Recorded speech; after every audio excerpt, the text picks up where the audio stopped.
Está liberado, tá, Maria Helena? Pode fazer a prece. Tá bom, Samara, obrigado.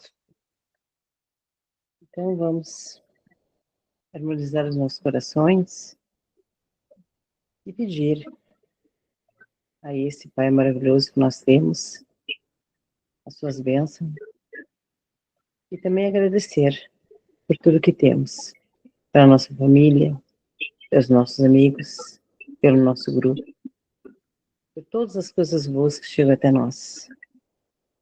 E que Jesus, nosso irmão, possa estar nesse momento junto de nós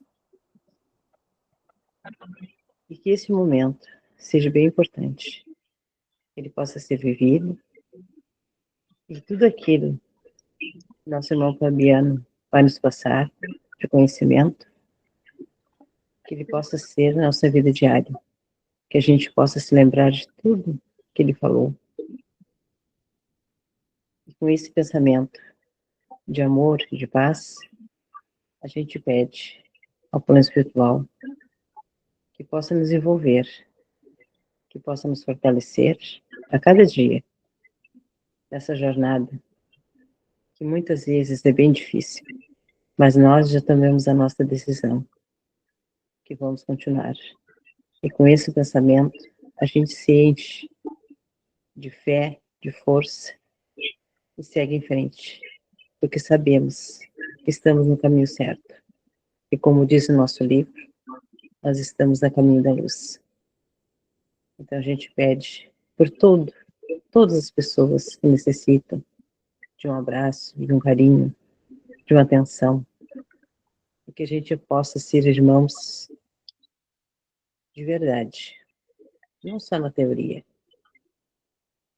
Então, com esse pensamento, que é tudo aquilo que Deus e que Jesus quer de nós, é que a gente fique cada vez mais unido e que a gente realmente possa transmitir esse amor para todas as pessoas que se aproximarem de nós e que as nossas aulas sejam sempre um presente. Esse presente que a gente vai carregar junto de nós. Pedimos também a proteção e a luz para todos nós, nos nossos lares, e para o nosso irmão Fabiano, que ele tenha muita saúde, que ele tenha muita paz, e que ele possa aprender bastante, e para passar para nós tudo que ele aprende, que é muito valioso. Então nós agradecemos e damos por aberto a nossa aula de hoje. Muito obrigada, e que assim seja. O Mer tem microfones abertos, seu Mer da microfonia, quase não deu para entender a prece. Pessoal, boa noite. Vamos dar início, então, ao nosso estudo de hoje, e é com o tema Renascença do Mundo, né? Capítulo 20, confere? Confere. Confere. Isso. Confere. Vamos lá, peraí que eu já vou passar aqui. Antes de iniciar aqui o nosso... Vocês estão me vendo hoje na câmera ou não? Não, não dá para te ver ainda, Fabiano. Não. Ainda não. Ué, mas por que será, né? Mas antes estava para ver, Fabiano. É agora. Não saberia dizer, pessoal, para vocês o motivo. Realmente não saberia.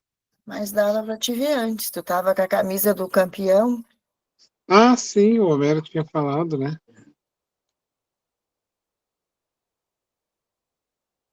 Que estranho isso.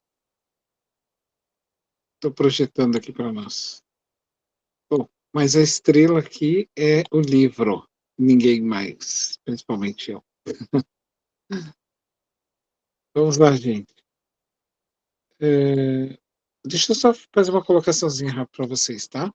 Semana que vem, na quinta-feira, o seu Homero pediu para me dar o aviso a vocês. Não vamos ter o nosso encontro, porque nós vamos ter uma reciclagem na nossa casa, tá? De trabalhadores, nós vamos ter uma reciclagem da exposição, um curso de palestrante na nossa casa, e também uma reciclagem e curso do passe, tá bom? Então vai ser o nosso primeiro encontro, e justamente vai ser na quinta. Não encontramos outro dia, porque nos outros dias aqui na nossa casa de Chico, ele já tem aula, tem trabalho, tem tarefa, então não dá para fazer. Tudo bem? Então, só para avisar vocês. Tá? Aí eu passo então para o seu Homero.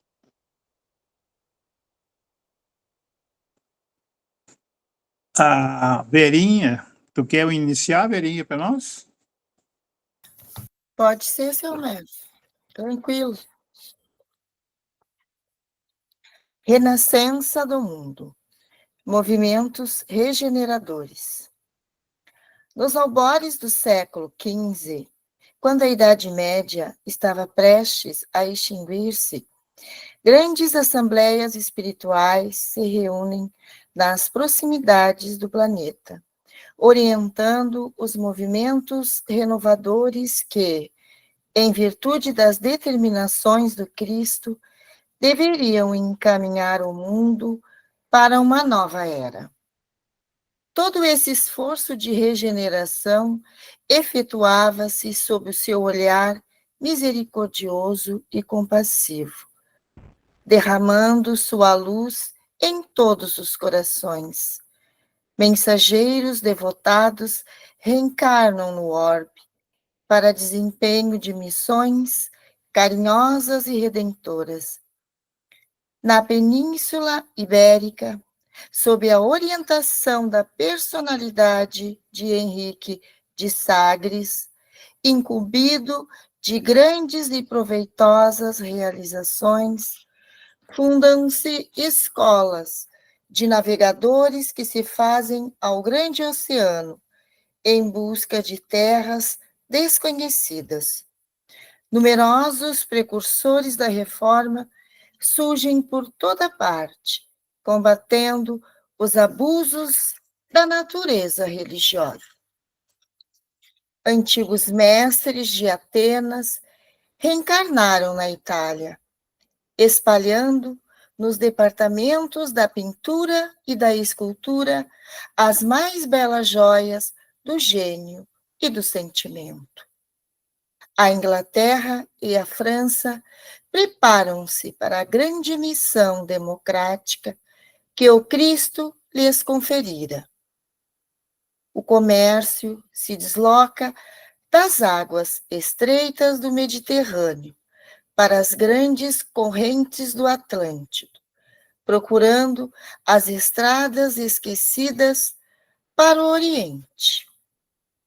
Jesus dirige essa renascença de todas as atividades humanas, definindo a posição dos vários países europeus, e investindo cada qual com determinada responsabilidade na estrutura da evolução coletiva do planeta.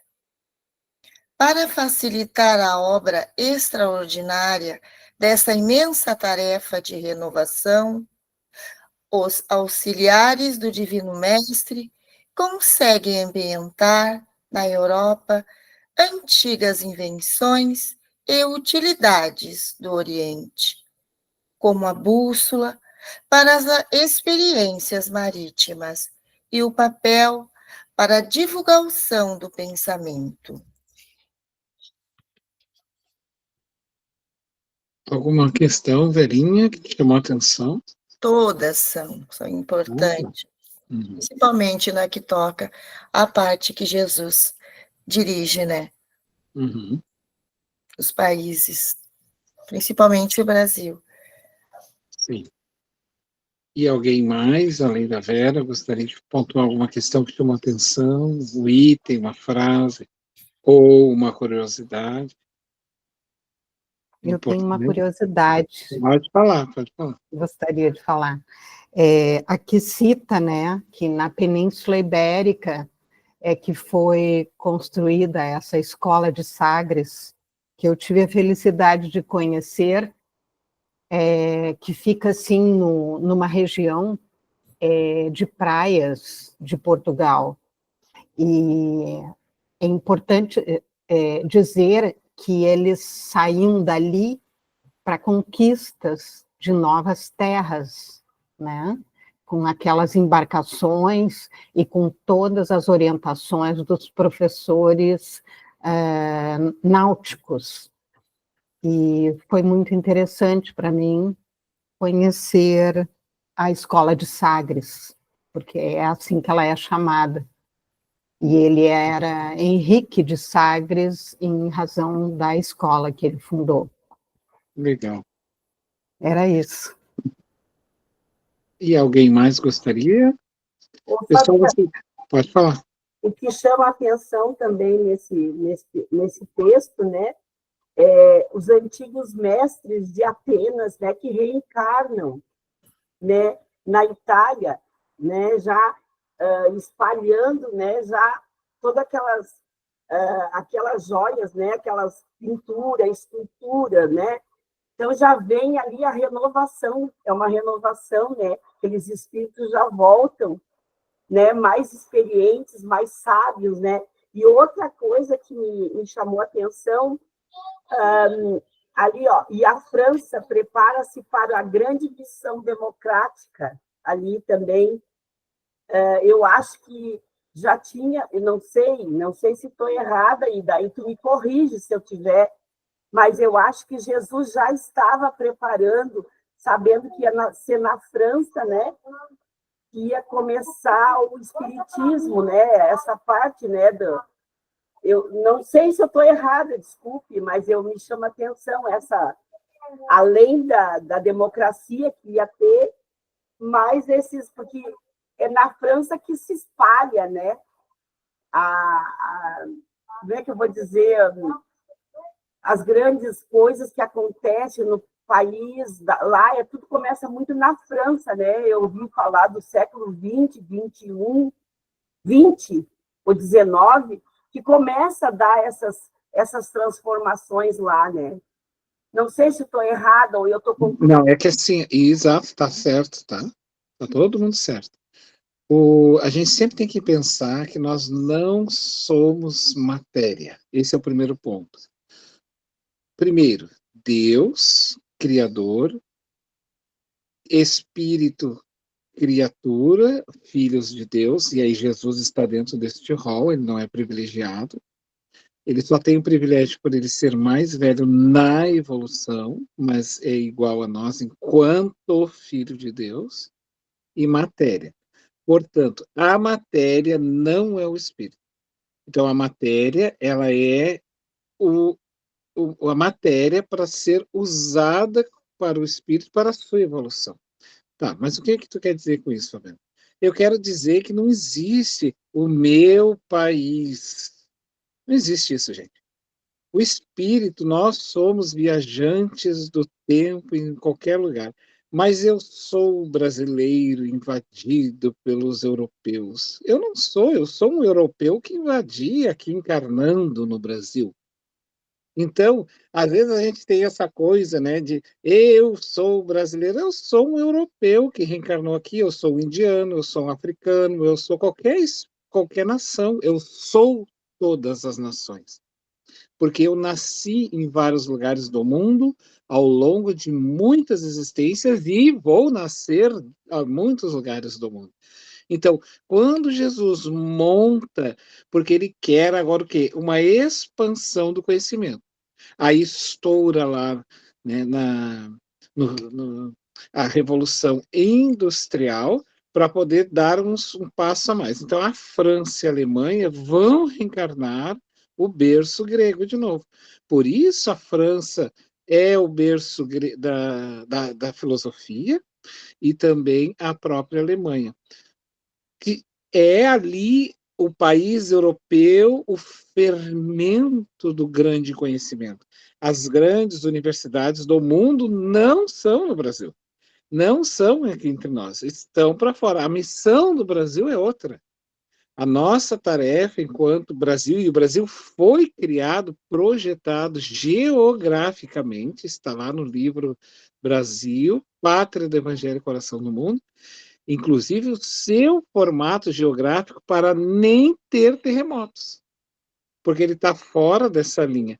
Porque o propósito do Brasil, que vai receber almas, e não é Fabiano que é brasileiro, vai receber o Fabiano que vai se tornar brasileiro, que antes não era, e depois vai deixar de ser.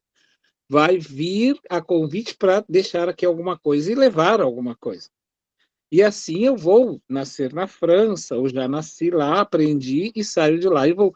Então a gente tem que ter um cuidado, porque essa é uma ideia materialista nossa de achar que o mundo é o meu lugar de espírito. O meu lugar de espírito é o universo. Eu nasci para as estrelas, para o progresso espiritual. A Terra, ela é uma das paragens da minha evolução. Então o Cristo ele tem esse projeto. Agora era preciso expandir para que o mundo se tivesse, por exemplo, o avanço tecnológico, intelectual. Então, vem a Revolução Francesa, a Revolução Industrial, com a Revolução da Indústria, vai nascer as trocas, o comércio. Com isso vai se poder. Aí vem a questão do registro, o registro se torna melhor, sai da folha da China, né, que era um tipo de material que eles usavam do bambu para poder escrever, vem do papiro lá do Egito, e vai se aprimorando cada vez mais a forma da escrita, não só a forma da escrita, como o seu uso, que é o papel, para poder vir a imprensa. E aí sim, tu não tem mais copistas, aquela pessoa que fica copiando um livro para replicar o outro, para replicar outro. Então, em larga escala mundial, vai poder ser graças à Revolução Industrial. E aí, com isso, vem novos povos para o Brasil, para então dar nova roupagem para o Brasil. Nós não nascemos para ficar aqui no Brasil, simplesmente assim, no meio da floresta. Nós não somos espíritos da floresta, nós já passamos por esta evolução um dia nos reinos vegetais, animais. Agora nós já atingimos a razão e nós precisamos evoluir para cima. Então, o processo que Jesus vai nos convidar aqui é para que a gente, aqui ele está dizendo, preparando, então, espíritos específicos. Então, qual era o processo, então? A navegação era um dos processos de poder fazer essas investidas. Ah, mas daí desceu muitos escravos, muitos pessoas que não eram somente escravas, que vinham para o Brasil, mas vieram também apenados, pessoas que cometeram crimes, vinham também para o Brasil e aqui vieram para o trabalho, né? Porque eram as sentenças dele. Era a expiação dessas almas. Está lá no livro Brasil, Coração do Mundo, Pátria do Evangelho. Qual é uma das maiores premissas da base do Espiritismo? A lei de causa e efeito.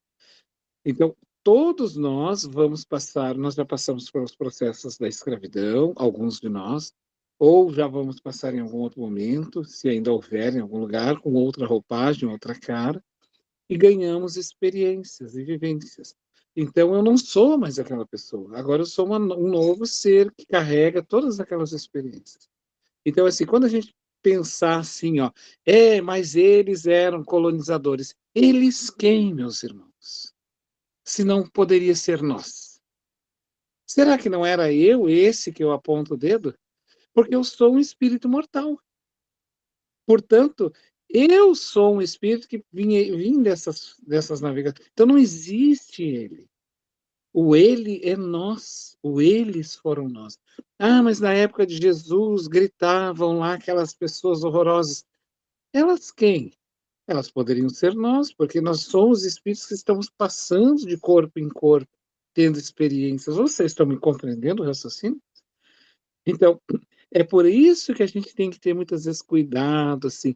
A gente tem que, assim, repugnar qualquer tipo de coisa horrorosa que nós ou vivemos ou experimentamos que o mundo teve. Que foi a escravidão negra, que foi a escravidão e o abuso italiano, dos alemães também, e principalmente dos italianos, né, que vieram para o Brasil pós a escravidão para trabalhar, os abusos que a gente ainda vê nos dias de hoje. os abusos que houveram lá, também lá atrás, nas perseguições na época cristã, mas a gente tem que cuidar que nós somos espíritos que não sabemos por onde passamos. Então, cabe a nós simplesmente tomar um novo caminho. E aqui o Cristo... Por que eu estou trazendo isso? Para que a gente não fique assim, mas esses espíritos vieram para cá, esses espíritos nos colonizaram. Mas esses espíritos eram nós, gente. Era nós que viemos. Estamos aqui de novo. Aliás, o Divaldo Franco falou que boa parte dos brasileiros, não todos, mas boa parte dos brasileiros, e começar pelo rol político, e não tira nenhum, tá, gente? Todo mundo, são espíritos da Revolução Francesa. São espíritos vindo da Revolução Francesa, tomados de dívidas morais, para a gente ter uma ideia. E ele inclusive dá dados de números. Eu vou achar essa informação de novo para vocês e vou enviar para vocês aqui no grupo. Então, o Cristo, ele quer moldar as almas para as estrelas e não para a Terra. A Terra é só um instrumento porque ela é matéria, e o Espírito não é matéria, não é dele, ela é só de uso dele. Então não nos apeguemos às coisas. Há pouco a Joana disse para ele, quando ele estava com câncer, para quem não sabe, de volta teve câncer, ele se curou. E ela, antes de anunciar para ele que ele havia ganho das pleiades espirituais, mais um tempo de vida entre nós, moratória, dias antes ela diz, te prepara que nós já está perto. Aí o que eu faço? Larga tudo, não te pega a nada, entrega tudo, só te prepara, te organiza, porque o trem vai vir na estação. Tu vê, matéria é matéria, coisas é coisas. O que ele tinha que fazer na mansão, ele fez, agora era confiar. É outro momento, seriam outras pessoas. Então veja, coisas são coisas, matérias são matéria. Então, é outro momento. Então, é que nem nós, assim. Nós estamos agora em outro momento. Eu gostaria de ter feito essa chamada para que a gente entendesse, assim, quando Cristo começa a trazer, assim, essas migrações, colonizações, porque é esse miscigenar que o Cristo quer. Desse caldeirão, o que ele quer retirar? Sabe? Esse caldeirão cultural, assim. O que ele quer retirar? Que a alma vem experimentando vários lugares. Um dia que Jesus quer chegar, a gente pode fazer um esforço para tentar entender a mente do mestre. Onde ele quer chegar assim, né? Porque ele está formando uma nação, ele quer formar uma mentalidade espiritual no mundo, e começar no Brasil. Humberto de Campos vai dizer que uma delas é criar no Brasil um polo é onde o evangelho dele, que foi retirado da Palestina, fermentado pelo berço cultural da França, pelos filósofos, e tocado no Brasil para o povo, para ele ser fermentado assim no povo. Quem foi o elemento primordial para botar isso no caldeirão e dar a mexida foi Chico Xavier. O Chico tirou dos berços acadêmicos o espiritismo e jogou para a grande massa. Jogando para o povo, porque o Chico é Jesus voltando para o povo. E era isso que Cristo queria, trazer de volta as bases da simplicidade do espiritismo. Como Chico, com aquele sapato largo nos pés. Se caminhasse ligeiro, ele perdia os calçados. Ele mesmo dizia, eu tenho uma roupa nova porque os meus amigos me dão. Quem era esse homem que Jesus convidou? Por que ele convidou ele? Qual é a mensagem que ele nos dá quando ele nos apresenta Chico Xavier? Da simplicidade. Qual é a mensagem que ele nos dava daquele homem que ia nas casas pobres, falava com as mães, falava com os mortos, trazia as mensagens, ia desde a própria miséria humana até o luxo da escrita mais nobre de Castro Alves. Vocês já viram o poema dele no Brasil, no Parnaso de Além Túmulo, Brasil? É algo esplendoroso, assim. É divino aquele poema. O homem me escreve em 5 minutos no Pinga Fogo. E ao final ele diz, Castro Alves esteve aqui e deixou essa mensagem. Então a gente precisa entender assim, Jesus no alto nível do conhecimento, mas de uma simplicidade. como o cristianismo, como ele viveu. Desculpe ter falado tanto. Passo a palavra para vocês. Alguém gostaria de seguir? Senão eu passo o seu Homero. Tem mais, pessoal? A Verinha, tu quer descansar um pouquinho? Eu vou convidar a Mari. Pode ser? Pode ser, seu Melo. A missão da América. O Cristo localiza então na América as suas fecundas esperanças. O século XVI alvorecer com a descoberta do novo continente, sem que os europeus, de modo geral, compreendessem na época a importância de semelhante acontecimento. As riquezas fabulosas da Índia deslumbram o espírito aventureiro daquele tempo, e as testas coroadas do velho mundo não entenderam a significação moral do continente americano. Os operários de Jesus, porém, abstraídos da crítica ou do aplauso do mundo, cumprem os seus grandes deveres no âmbito das novas terras, sob a determinação superior. Organizam as linhas evolutivas das nacionalidades que aí teriam de florescer no porvir. Nesse campo de lutas novas e regeneradoras, todos os espíritos de boa vontade poderiam trabalhar pelo advento da paz e da fraternidade do futuro humano. E foi por isso que, laborando para os séculos por vindouros, definiram o papel de cada região no continente, localizando o cérebro da nova civilização no ponto onde hoje se alinham os Estados Unidos da América do Norte, e o seu coração nas extensões da terra farta e acolhedora, onde floresce o Brasil, na América do Sul. Os primeiros guardam os poderes materiais, o segundo detém as premissas dos poderes espirituais destinados à civilização planetária do futuro. Quer comentar, amiga Mary? Não, vou passar, senhor. Fica um pouco, né, sobre o que a gente acabou de falar agora há pouco, né, essas centralizações, assim, de cada tarefa, né, então lá na América, bom, isso sempre foi, quem faz universidade, quem estuda, sabe que a gente estuda os teóricos, tanto da educação, da psicologia e outros mais, são americanos, é porque eles investem em educação. Mas não era papel destas nações, ou desta nação como de outra, fermentar coisa mais do calor, que é a coisa do brasileiro.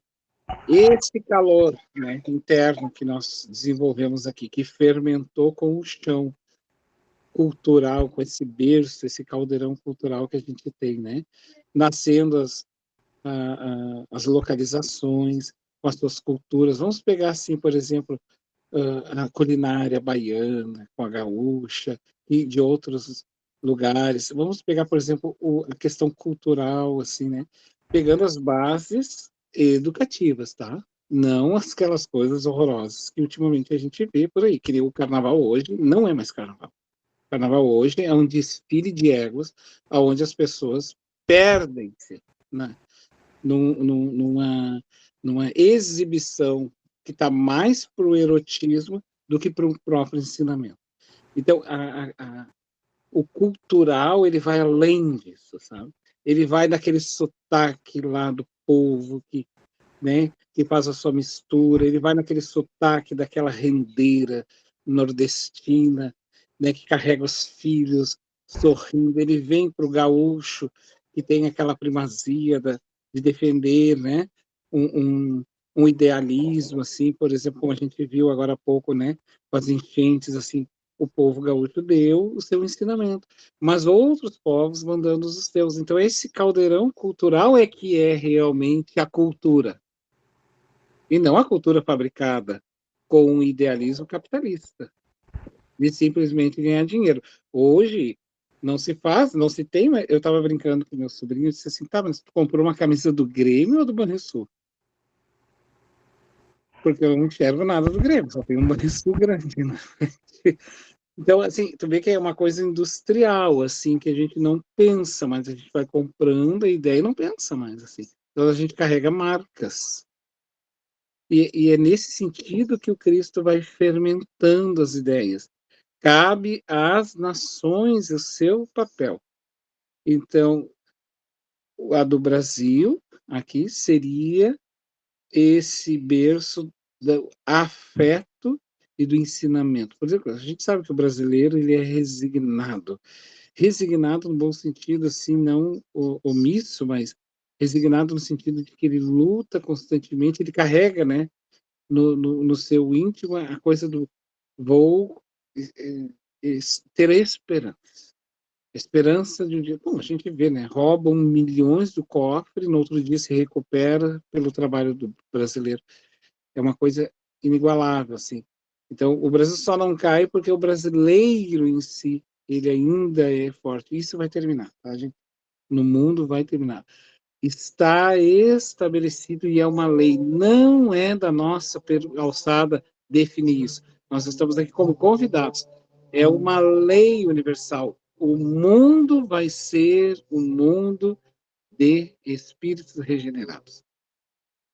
Aqueles que não se adequarem vão ser convidados a se retirar. Isso é uma lei universal. Leis maiores a gente não tem como mudar, porque nós somos ainda muito pequenos. Ah, mas por que que ainda existe isso? Porque existe um propósito divino ainda em trabalho. Ele ainda está ali fermentando alguma coisa que tem que sair. Vai sair. E nós vamos ter um grande ensinamento. Com isso, a gente vai repugnar o processo de corrupção. A gente vai repugnar muitas coisas, mas aí a gente tem que, como dizia Jung, ir ao fundo do poço para depois sair dele. E o Kardec fala isso, né? Nós chegaríamos ao fundo do poço para nos darmos conta dos valores que era necessário preservar. Pessoal, alguém mais gostaria de comentar, trazer alguma colocação?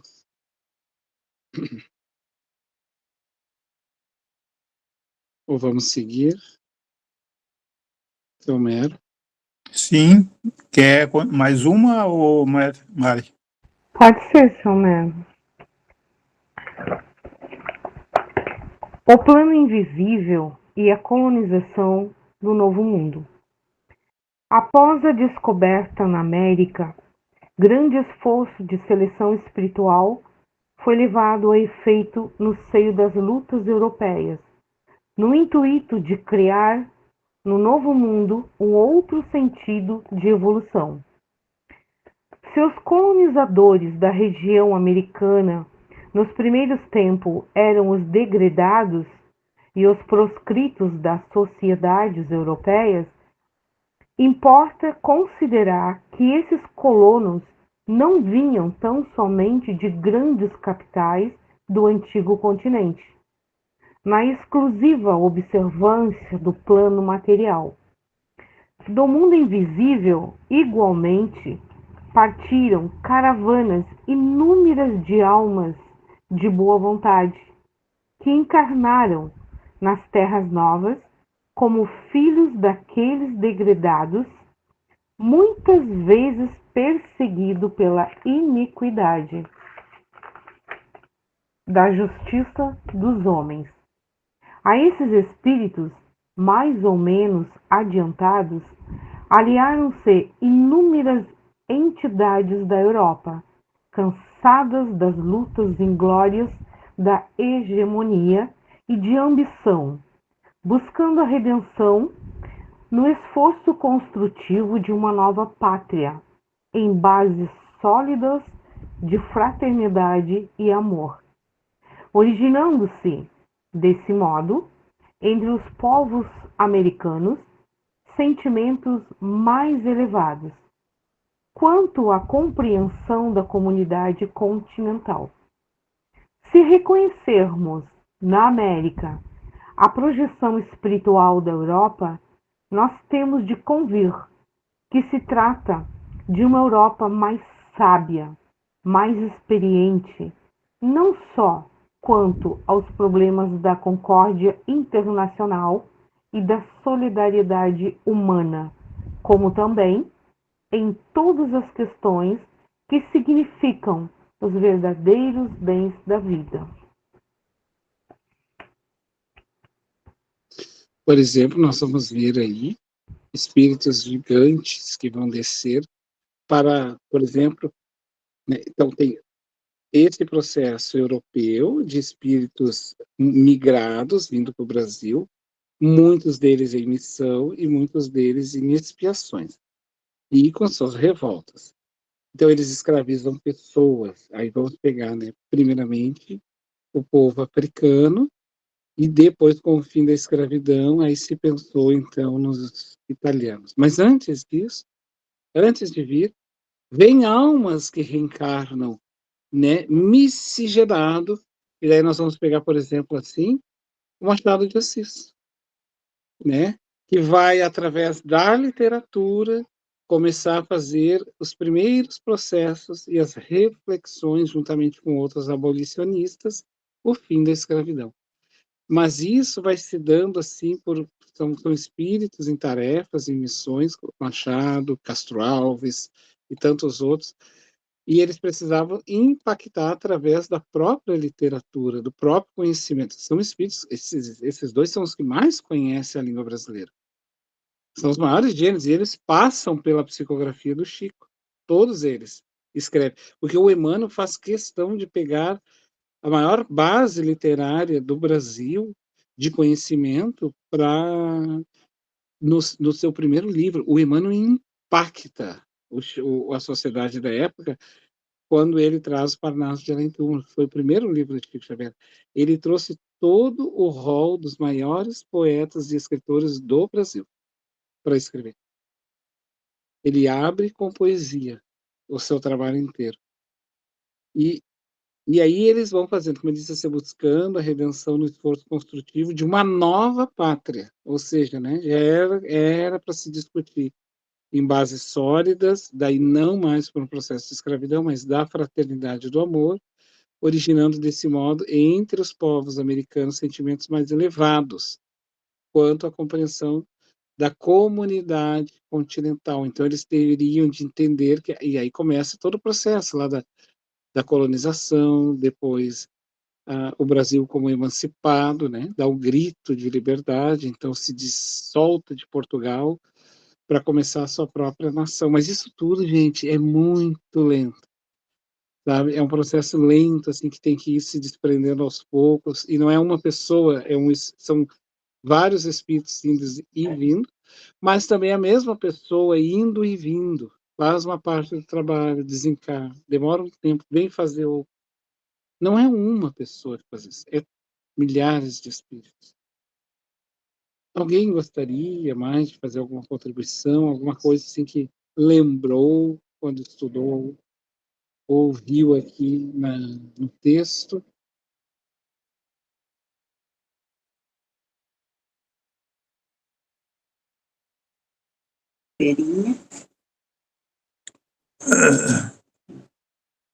Ninguém mais? Podemos continuar? Eu convidaria a Simone, pode ser, Simone? Oi, seu Mero, pode ser?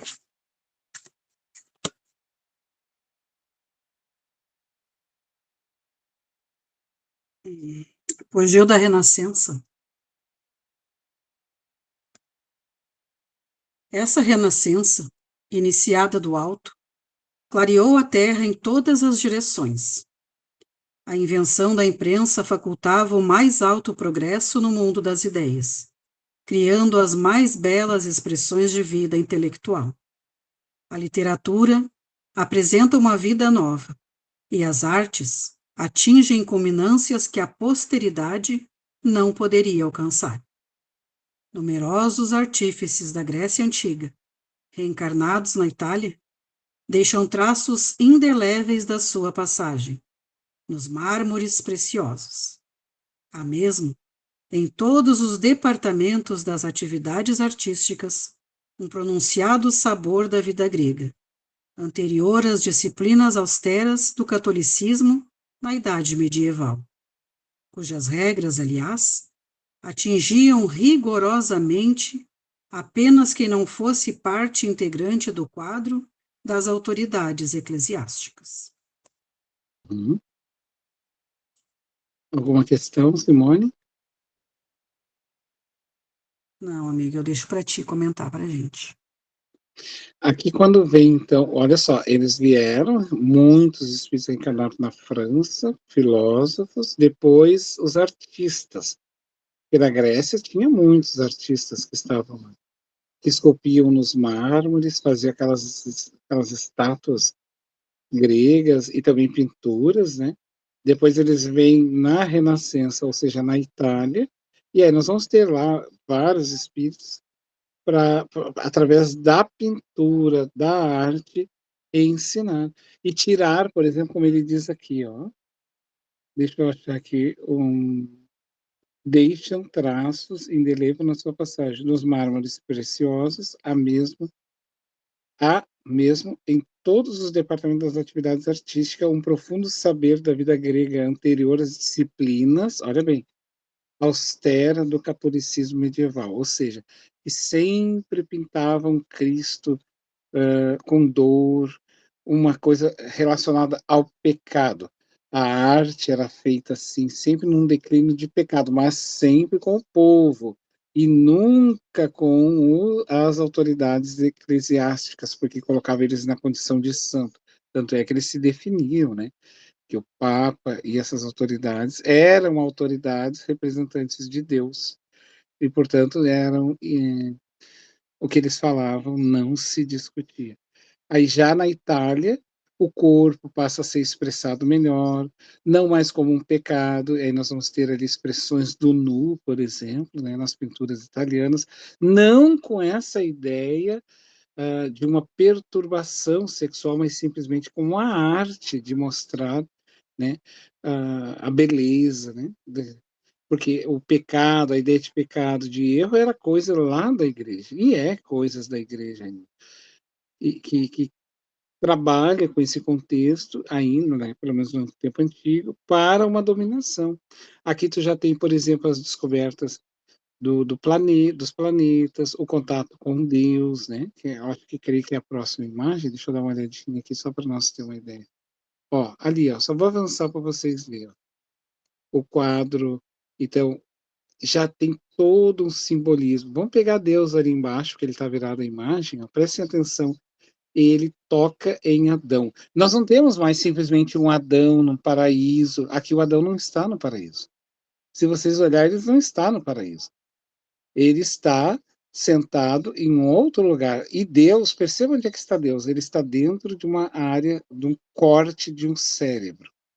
A razão. Não mais a igreja, não mais a submissão, a razão, o iluminar, o iluminismo. E ali nós vamos ter, então, ele tentando tocar em Adão, ou seja, despertar da razão. Entende? Então não há um Deus punindo um Adão, mas um Deus tocando nesse Adão. Um contato maior com Deus, e não como se no passado dizia, né? As coisas de Deus são intocáveis. Não podemos conversar nem falar sobre as coisas de Deus. Vocês concordam?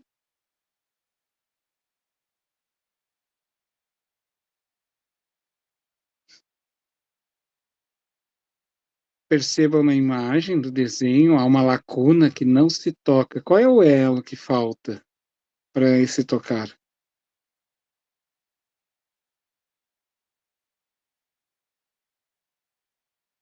Então, Eu acho que pode ali o elo que está faltando é a inferioridade do homem que não permite chegar até Deus, no caso. Deus está acenando, mas ele não tem a purificação suficiente para alcançar. Então, ele está na busca, está buscando Deus. É uma grande interpretação. Quem mais gostaria de... Porque o quadro nos permite pensar. Esse é o objetivo da arte, pensar. A arte mais moderna, né? A Renascença e tantas outras artes, ela não está estanque. Ela é uma reflexão de cada um. Quando a gente vai olhar a arte em si, a gente começa a pensar junto com ele. O artista está querendo que nós pensemos junto com ele. E percebam que o Adão está nu. Ou seja, né, o pecado não está nas partes íntimas da pessoa, mas no seu coração. A partir de Jesus, a partir do Evangelho segundo o Espiritismo, a partir de Kardec, os problemas morais não estão no corpo, estão na alma. Os problemas mentais, os problemas estão na alma. Está no próprio espírito e não no corpo em que ele habita, que é uma veste, né? Mas eu vou voltar aqui, então, para o nosso... Ou vamos ficar nessa lâmina, então. Daí, eu não sei se o Homero quer convidar mais alguém para ler. Ou... A busca da razão, né, adquirir, né, o Fabiano. Exatamente. Por isso, Deus está dentro de um cérebro. Imagine um cérebro de lado e fatiado. Aquilo ali é um cérebro, tá?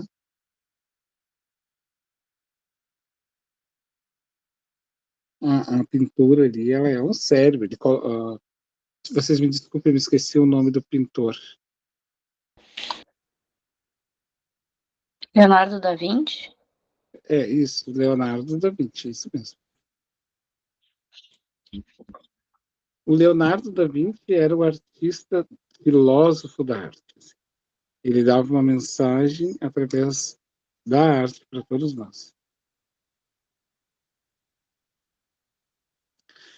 Vamos lá, então, pessoal. Vamos lá. Tu quer ler mais um, Simone?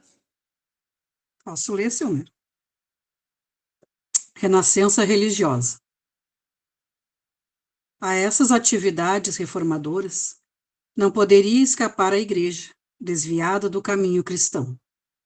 O plano invisível determinara, assim, a vinda ao mundo de numerosos missionários, com o objetivo de levar a efeito a renascença da religião, de maneira a regenerar os seus relaxados centros de força. Assim, no século XVI, aparecem as figuras veneráveis de Lutero, Calvino, Erasmo, Melanchthon e outros vultos notáveis da Reforma, na Europa Central e nos Países Baixos. Então, assim, só para não deixar passar, né, Simone, rapidamente, o que acontece? A Igreja, então, precisava passar por uma reforma. Então, a missa, ela era feita em latim e de costa para as pessoas. Então, ninguém entendia nada. Imagina, eu já não entendo latim, daquele homem de costa, piora tudo, né? Mas isso não era importante entender, porque não era para discutir as coisas de Deus. Então, Lutero, que era um monge agostiniano, portanto, ele pertencia à ordem de Agostinho, começa a refletir sobre isso. Então, é ele que faz a primeira escrita em alemão da Bíblia para que as pessoas pudessem ler na língua original. E isso é disseminado depois. E ele vai, então, chamar isso de a contra-reforma, a reforma protestante, protesto. Então, ele vai fundar o que hoje nós temos do luteranismo. Então, o Lutero, não aceitando essas imposições que deturpavam ideias de Deus, cria alguns escritos, que eu não me recordo agora, e prega na porta das igrejas. E ele, então, vai fazer a reforma protestante. E muitas pessoas vão perder a vida porque vão ser perseguidas pela igreja. Bom, deixa eu só falar uma coisinha rápida assim, ó. muitos karmas também no Brasil, se ouve, e em outros lugares, de pessoas que eram ex-católicos e que mataram muitos protestantes. Tem um caso de uma mãe que veio procurar Chico Xavier quando ele ainda estava aqui entre nós, e ela parou num posto de gasolina para poder... Ela foi numa loja de conveniência, né, à sua época. Então, os seus filhos, adolescentes, ficaram no carro e, por ironia do destino, deu algum problema e o carro explodiu com os filhos dentro. Os filhos começaram a gritar desesperadamente e todo mundo tentando quebrar os vidros e abrir e tirar. As pedras que eram jogadas nos vidros eram como borracha, não quebravam. E aí o que aconteceu? Ela, no desespero, tentou tudo o que podia e não conseguiu. Não conseguiu. Imaginem, gente, que provação isso. Eu penso que é uma dor inigualável. Vamos nos colocar no lugar dessa mãe. É algo assim quase que monstruoso, né? Para uma experiência.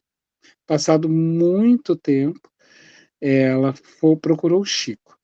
E o Emmanuel, então, e ela insistentemente queria saber, e o Emmanuel e o Chico só dizia que ela pensasse no amor, que ela se dedicasse à caridade, a outros jovens, a outras crianças, que os filhos já estavam bem, que eles tinham sido recebidos, deu a mensagem, mas ela queria saber os motivos. E até que o Emmanuel, então, narrou para ela que no período da França, quando a reforma protestante estava em auge, ela e os seus filhos, porque era praxe, tá? Era praxe fazer isso. Os católicos, vocês vão ver isso, gente, no filme O Patriota, do Mel Gibson. Ele retrata bem esse fato histórico. Se fazia assim, porque as igrejas protestantes, elas eram brancas com uma ponta para cima, assim, e gigante. Então, eles esperavam ter os cultos protestantes nas grandes fazendas, onde se reuniam os colonos protestantes. Eles, então, iam de carapuça, fechavam as portas das igrejas e tocavam fogo com crianças, mulheres, homens, quem tivesse dentro. E eram mortos, queimados. E ela ficou sabendo que os seus filhos haviam feito isso. E ela não tinha queimado, mas tinha apoiado. Então ela iria viver a dor das mães que perderam seus filhos nessas religiões. E ela recebeu essa informação do Chico. Então, assim, gente, ó, nada está acontecendo por acaso. Não existe um processo à revelia no mundo. Nós estamos no mundo e vamos viver, carregar a cruz que precisamos. Então, eu passo para a Simone, para ela seguir. Tá. Por ocasião... Quer falar? Simone? Oi? Pode continuar? Sim.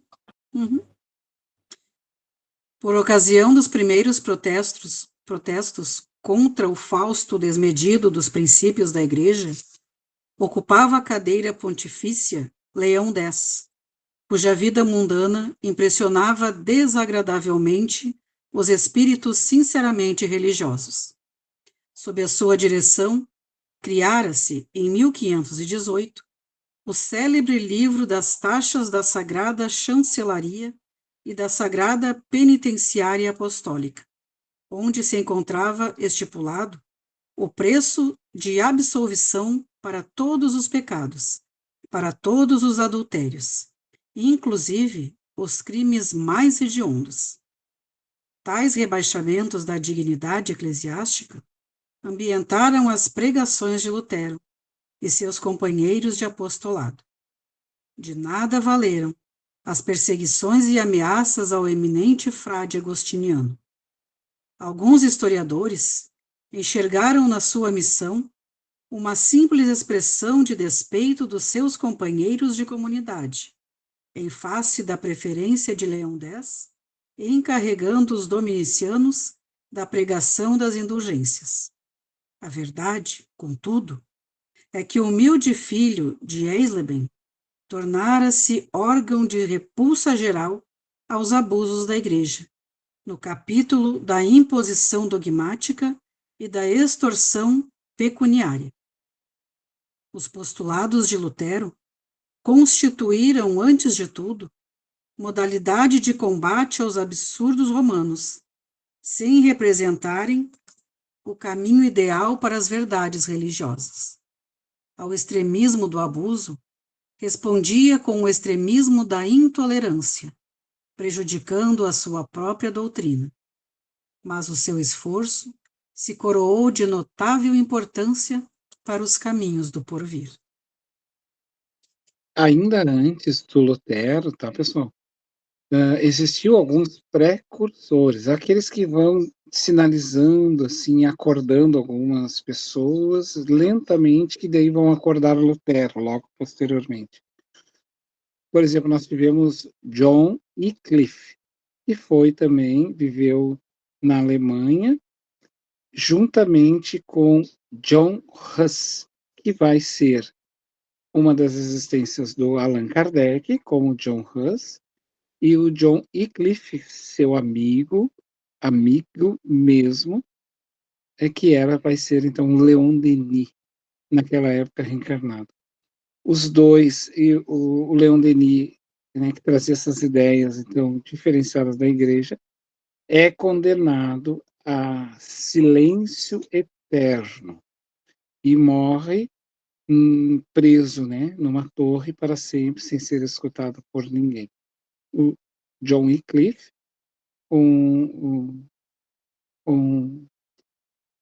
Leon Denis, é a sua reencarnação.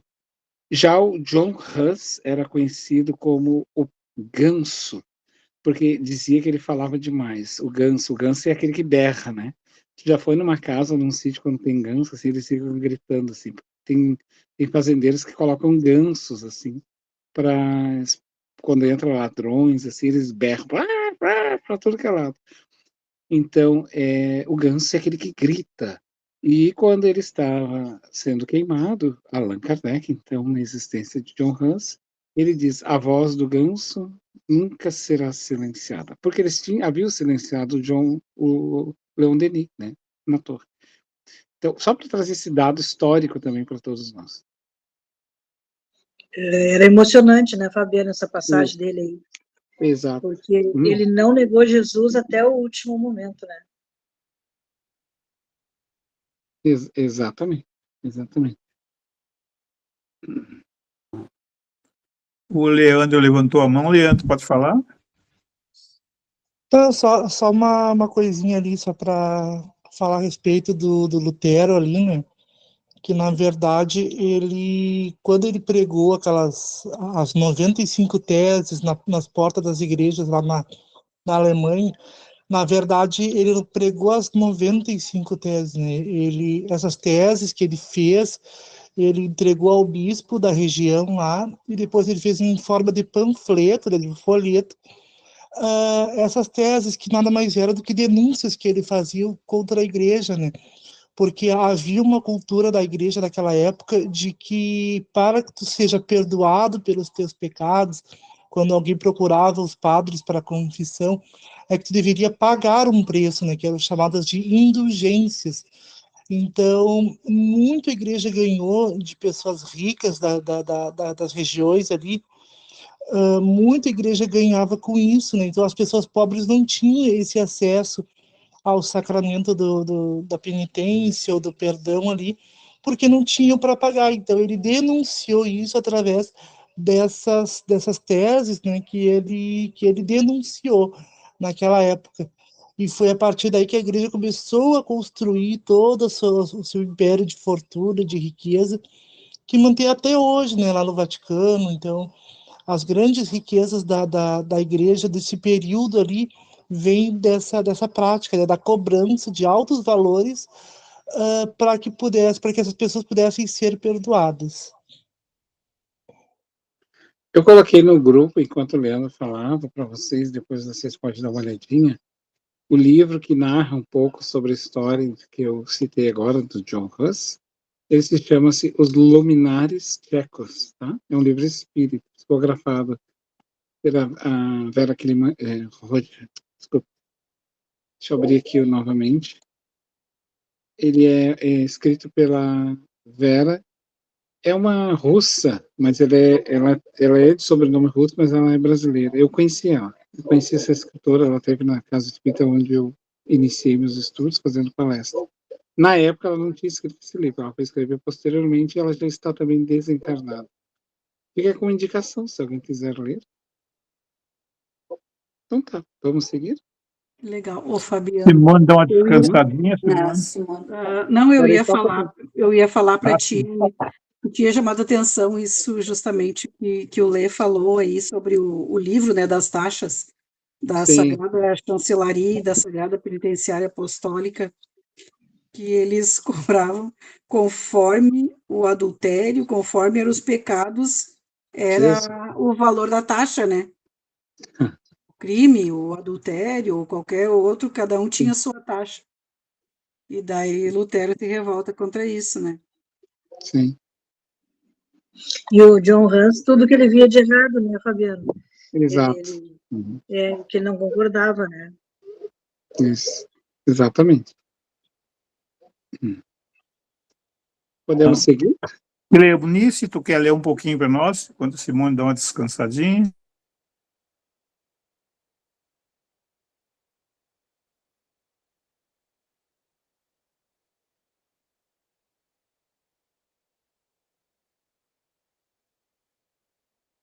Cleonice, tu quer ler um pouquinho para nós? A Companhia de Jesus.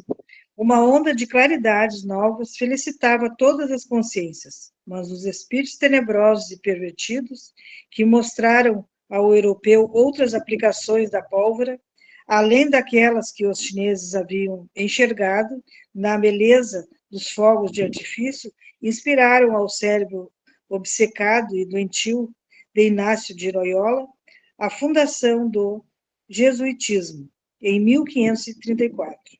Colimando reprimir a liberdade das consciências. A Igreja, estendendo mão forte a essa ideia, inaugurava um dos períodos mais tristes da história ocidental.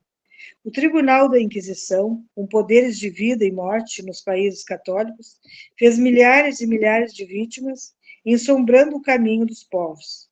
Espetáculos sangrentos e detestáveis verificavam-se em quase todas as grandes cidades da Europa. Os autos de fé acenderam horrendas fogueiras do Santo Ofício, por toda parte, onde existissem cérebros que pensassem e corações que sentissem. Instituiu-se a devassa de todos os institutos sociais e a violação de todos os lares. Na Espanha, queimava o infeliz na praça pública. Na França, tétrica noite causava pesadelos coletivos em matéria de fé. Na Irlanda, muitos fiéis faziam questão de levar ao altar de Jesus a vela feita da gordura dos protestantes. Que horror, né? Um horror, vocês imaginem, né? Então, a Companhia de Jesus, e mais tarde, hoje, a gente vai conhecer que tudo há tempo de se redimir, né, gente? Por exemplo, nós vamos pegar hoje, modernamente, a Companhia de Jesus, a fundação, por exemplo, das universidades. Nós temos aqui a Universidade Gaúcha, Unicinos. A Unicinos faz parte desse rol e se purga depois através do ensino, ensinando pessoas, novos jovens, educando. A gente sempre pode se redimir através de novos processos, né? Para a nossa redenção espiritual.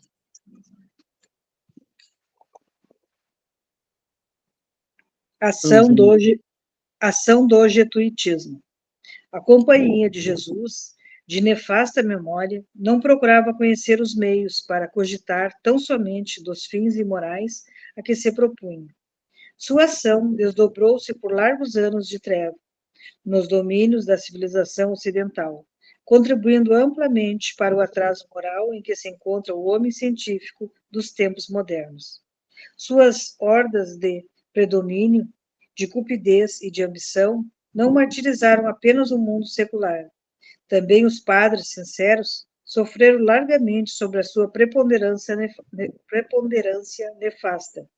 Tanto assim que, quando o Papa Clemente XIV tentou extingui-la em 1773, com seu breve Dominus Redemptor, exclamava desolado: assino minha sentença de morte, mas obedeço à minha consciência.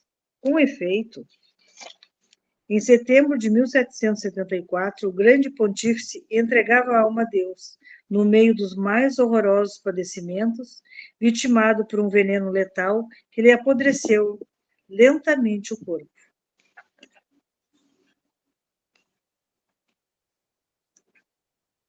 Vamos mais um pouquinho ou tem mais alguma questão? Terminou, né? Terminou.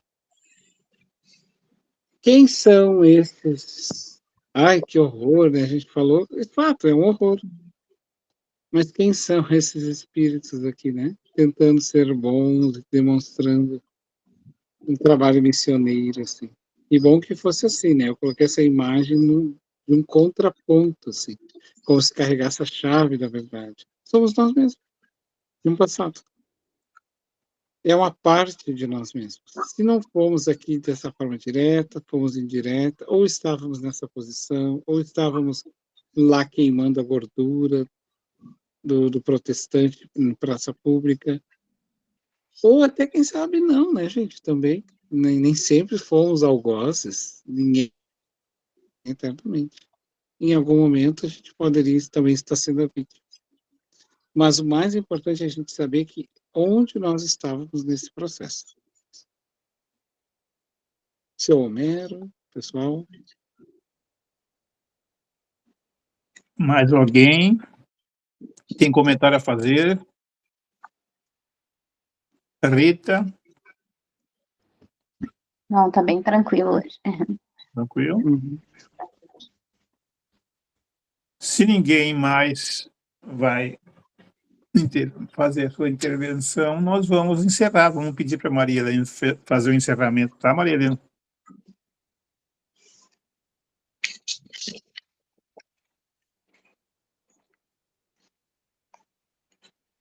Vou pedir para a Cléo fechar o microfone, Cléo, senão dá microfonia aqui. Obrigada, amor.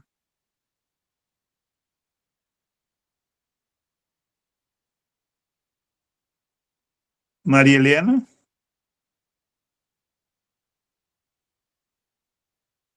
Acho que ela caiu. Ixi. Tem? Não tá aqui? Aqui, ó. Tá aqui. Ô, Então, Maria Helena. Pode convidar outra pessoa. Não, ela está aí. Não deve estar ouvindo. Quer encerrar, Simone? Posso encerrar, Samuel? Samara. Ah, tá. Ah, chegou. Pode encerrar, tá, Maria Helena? Eu não consegui entrar aqui, Samara. Desculpa. Então tá. Então vamos, agradecer a Deus, a Jesus, por tudo que ouvimos, que foi muito bom a gente conhecer as histórias, né, do nosso passado. Que a gente possa estar sempre harmonizado por bem. Pedimos a Deus, a Jesus, que suas bênçãos possam chegar até nós, nos nossos lares, e que a gente possa sempre ter um pensamento bom, um pensamento elevado, tentar fazer o melhor, sempre tendo a certeza de que somos muito amados, que tem esse plano espiritual maravilhoso que nos ajuda, que nos leva sempre para o bom caminho, e que a gente possa seguir em frente. Agradecemos a Deus por todas as coisas que chegam até nós, coisas boas, conhecimentos, e que a gente possa colocar no nosso dia a dia tudo que aprendemos. Que Jesus abençoe a cada um de nós, o nosso grupo, todos os grupos da nossa casa, e que possa cada um de nós atingir aquilo que tanto corremos atrás, né, que é a nossa melhoria. E cada um possa ter êxito, ter sucesso, colocar na sua vida essa meta. Então, nós agradecemos ao Fabiano por tudo que ele nos passou, por toda a bondade que ele tem para com cada um de nós, de nos ajudar, de nos instruir. Então, nós agradecemos muito a ele.